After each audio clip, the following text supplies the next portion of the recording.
Hi everyone, we're going to take a look at a Leave It. Jib does know Leave It, so I'm just going to talk through and troubleshoot some of the things you might run into with your dogs. So our end goal for this exercise is to have the dog leave a treat on the floor when we either drop it or toss it out.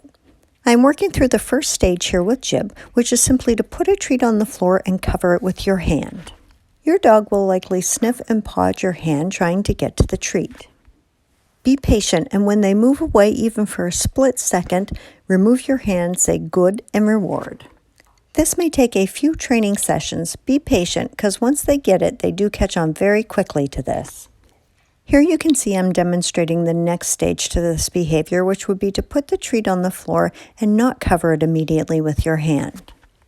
As you can see, Jib is not going for the food on the floor, but if he were to, I would just simply cover it with my hand so that my dog can learn that the consequence is if you move towards the food, you lose the opportunity to get it.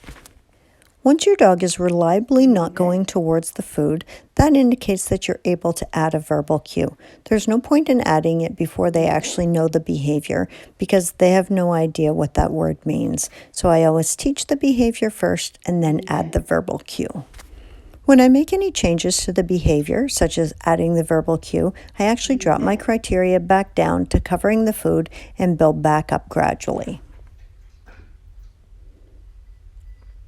Leave it. And here you can see I've gradually worked up to where I actually give my verbal cue, leave it, put the treat down, and then reward Jib for not going towards it. Because the end behavior is actually going to be from a standing position, you can see here that I'm changing the picture for Jib. I'm now in a kneeling position, and I'll gradually get up to a standing position. Each time you should drop your criteria and build up gradually. And here you can see I'm just demonstrating using my foot from a standing position to cover the food rather than trying to get down there with my hand.